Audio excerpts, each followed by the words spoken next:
Então, Rafael Barros aqui com você. E a gente vai para uma aula que é muito interessante hoje. Comportamento como comunicação. Nossa, essa aula dá o que falar, porque comportamento ele é algo que nos tira muito do prumo, muitas vezes. Principalmente quando ele acontece repetidas vezes, né? Com a criança, às vezes, muitas vezes no mesmo dia ou recorrente na mesma semana. Então, desconstruir essa ideia de que o comportamento é apenas uma desobediência é importante.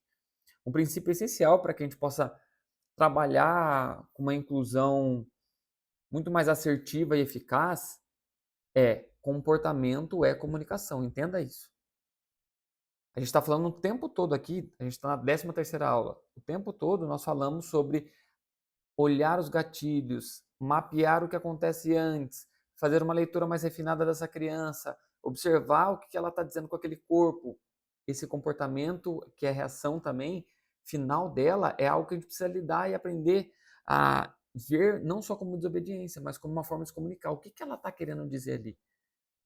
E às vezes, lembra no videozinho da Mônica e do Cebolinha? É só a criança replicando, às vezes, alguma coisa que ela viu de outra criança fazendo. Ela achou divertido, ela não entendeu, não interpretou aquilo como algo ruim, e ela está repetindo aquilo.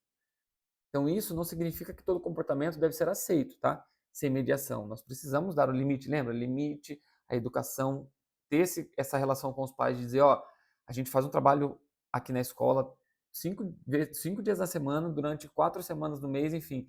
Mas você precisa entender limite de educação com seu filho. A gente precisa saber fazer, aí isso vai muito para coordenação, fazer esse meio de campo, porque senão fica tudo nas costas do professor. E a coordenação não se importa e fica o pai batendo, o professor tendo que lidar com aquilo e a coordenação não se posiciona. Não, a gente tem que proteger nosso professor e falar, pai, a gente está entendendo que está difícil para você, então a gente vai te orientar, porque nosso papel é esse também. Eu gosto muito dessa orientação parental. Então, entender que a criança precisa ter esse limite, essa educação, a gente não pode tolerar qualquer coisa, mas compreender o que está por trás desse comportamento. O que ele significa antes da gente corrigir. Nós precisamos também observar melhor isso. Quando a gente faz essa correção com a criança, o cérebro dela entende como um reforçador. E ela passa a fazer muito mais isso. Sabe criança que anda de ponta do pé e você fala, pisa direito. Às vezes ele não reconhece aquilo como algo de correção, né? O cérebro entende aquilo como um reforçador, a criança passa a andar mais com o pé na ponta do pé. Então, quando você vem para uma terapia comigo, trazendo uma criança com pé equino, a primeira coisa que eu falo para os pais, você fica corrigindo em casa? Fico. Pare. Quando a criança morde, corre, chora, bate, foge, se joga no chão, recusa, provoca, se isola, se desorganiza em alguma atividade, ela está comunicando alguma coisa e a gente precisa tentar perceber isso. Pode ser cansaço, sobrecarga sensorial, uma dificuldade na linguagem, uma frustração, medo, uma desorganização corporal, pode ser um excesso de exigência e suporte, ela não compreendeu a regra. Né? Se nós, adultos, mediadores, olhar apenas para a forma do comportamento, a gente reage só nessa superfície de desobediência. Mas se a gente investiga essa função, essa intervenção muda.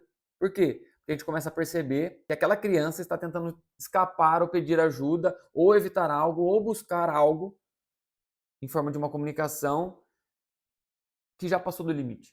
Por isso que está naquela proporção. Essa mudança de leitura, ela não enfraquece a sua autoridade. Pelo contrário, ela vai fortalecer isso.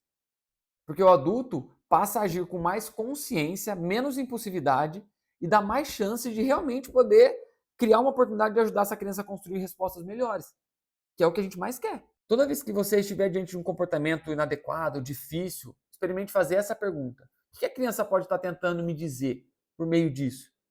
Isso vai mudar muito a sua prática. E a gente se vê na próxima. Um beijo no seu coração.